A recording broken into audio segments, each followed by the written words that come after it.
Hello friends, Assalamu alaikum. நாங்கள் இன்றைக்கி ஸ்ரீலங்கன் ஸ்டைலுக்கு கொக்கனட் சட்னி எப்படி செய்கிறதுன்னு பார்ப்போம். இது இட்லியோட தோசையோட எல்லாம் தொட்டு சாப்பிட்றதுக்கு நல்ல டேஸ்ட்டாக இருக்கும் ஃப்ரெண்ட்ஸ். வாங்க ஃப்ரெண்ட்ஸ் எப்படி செய்கிறதுன்னு பார்ப்போம். வெல்கம் டு மைஃபா ரெசிபி. நீங்கள் இன்றைய தான் என்னோடய வீடியோ ஃபஸ்ட் டைம் பார்க்குறேன், சப்ஸ்கிரைப் பண்ணிக்கோங்க. கொக்கனட் சட்னி செய்கிறதுக்கு நான் இதில் ஃப்ரெஷ் கொக்கனட் 2 கப் எட் பண்ணுறேன். இது கூட 1 medium size onion, half medium size tomato, தேவையான அளவு சால்ட். நான் இதில் சில்லி ஃப்ளேக்ஸ் 2 டேபிள் ஸ்பூன் எட் பண்ணுறேன். நீங்கள் உங்களோட காரத்துக்கு ஏற்ற மாதிரி எட் பண்ணுங்கள். சில்லி ஃப்ளேக்ஸுக்கு பதிலாக பச்சை கொச்சிக்கு எட் பண்ணாலும் நல்ல டேஸ்ட்டாக இருக்கும்.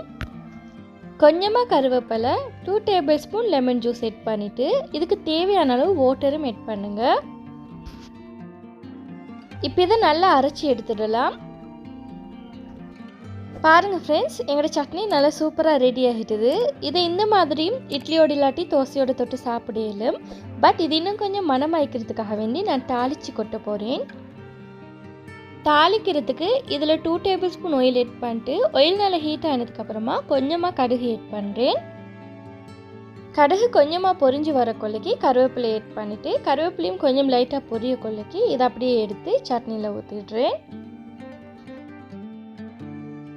இவ்வளோதான் ஃப்ரெண்ட்ஸ், எங்களோட கோகோனட் சட்னி நல்லா ஈஸியாக செஞ்சிடலாம். இது இட்லியோட தோசையோட எல்லாம் சாப்பிட்றதுக்கு அந்த அளவுக்கு டேஸ்ட்டாக இருக்கும்.